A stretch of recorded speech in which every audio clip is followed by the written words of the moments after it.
నేను ఒక్కదాన్ని పక్కకి జరిగితే వరుసగా పొలోమని హీరోయిన్లు రంగంలోకి దూకేశారు. మళ్ళీ నా ప్లేస్ని నేను ఆక్యుపై చేస్తే మిగిలిన వాళ్ళందరూ ఏమంటారు?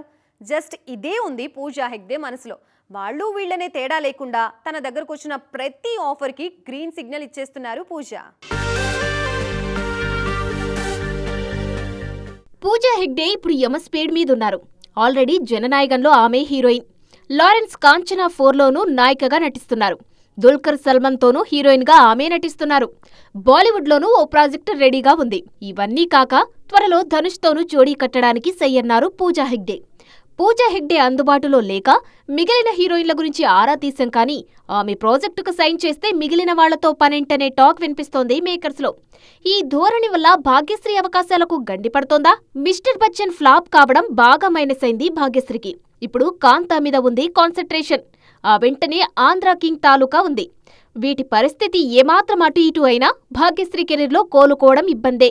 భాగ్యశ్రీ మాత్రమే కాదు, నెక్స్ట్ రిలీజ్ల మీద మీనాక్షి కూడా జాగ్రత్తగా ఫోకస్ పెంచుతున్నారు.